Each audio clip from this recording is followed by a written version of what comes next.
The following is a list of strategies that can help property owners increase their property's value. These strategies may vary based upon whether your land is in the urban setting, suburban setting, or in the rural area further out from Atlanta. The first way you can improve the value of your land is through bringing utilities to the property. By going to the county or city in which you live and understanding exactly their plans for expanding water lines or improving sewer lines, you have a great opportunity of trying to have those utilities stubbed to your property. Even if it means you have to come out of pocket to help bring those to your land, the benefit will far outweigh the expense. The second key way to really improve the value of your land is through improving its access. Access can turn a good real estate tract into an amazing real estate tract. And so you need to be proactive about making sure that you can access your property from as many different roads as possible. It's always better to try to get those easements, if necessary, from the property owner next door prior to you needing it.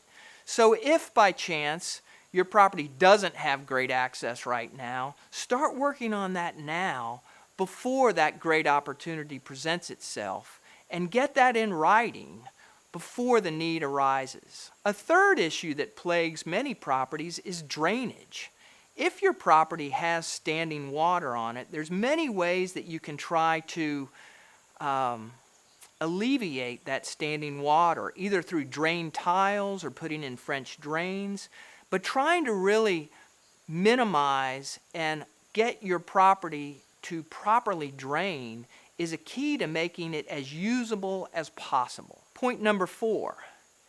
If you received your property through the death of a loved one, it's very important that you go ahead and get an appraisal of the property at the time of death.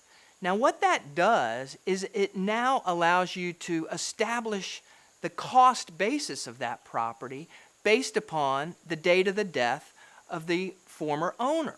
And that has huge tax consequences and will benefit you greatly just by establishing that appraised value at the time of death. The fifth point that you might want to explore has to do with placing your property in a conservation program.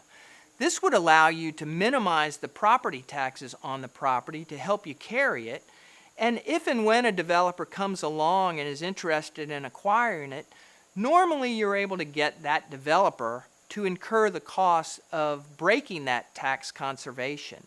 It's something that you need to go to the tax commissioner of your county or city and really understand the ramifications of that. I have to give a disclaimer, I am not a CPA, but I've been doing this long enough to know that there's great benefit in placing your property in a conservation program. Point number 6, consider using a 1031 tax-deferred exchange. At the time of sale of a property, as opposed to just paying large capital gains tax, consider reinvesting those proceeds into another property. Oftentimes, when we talk about vacant land or raw land that hasn't been generating any income, I've had owners decide to purchase a triple net leased an Arby's or a Walgreens or something that has great credit, and so that now this asset that wasn't generating any income is now providing this nice stable flow of income. And so that's something that you should definitely consider as well, a tax-deferred 1031 exchange. Number 7, as simple as this sounds, curb appeal does matter. Clean up your property. One of the things when I was selling a piece of land several years ago is a gentleman had these 55-gallon drums all around his property, and I said, man, we got to clean this up.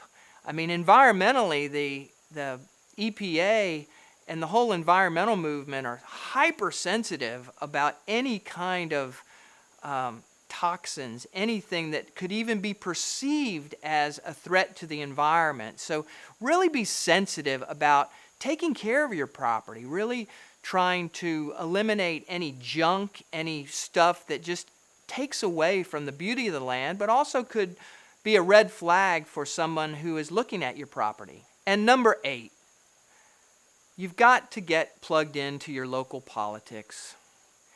I have seen so many things over the 30 plus years of my career where there are municipalities where all of a sudden they're pro-growth and they want to allow apartments in a certain area, and then 6 months later they wouldn't allow apartments for any chance in the world. And so you, as the property owner, you need to get plugged into the local politics. If there's a window of opportunity for you to really understand what the zoning that you could obtain on your property, let's say you could get some high density residential project, maybe it's townhomes or maybe it is multifamily. If there's a window to get that kind of zoning, you have now created value.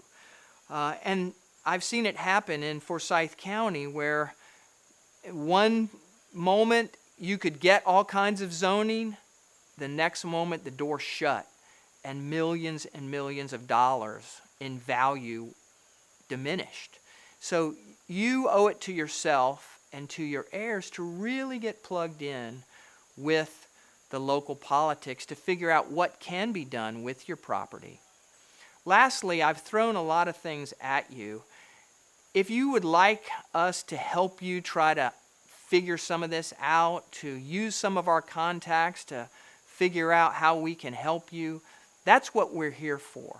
And we would be more than happy to sit down with you and try to understand and answer all of these 8 questions as to how we can maximize the value of your land. Thank you for watching this, and please let us know how we can help you.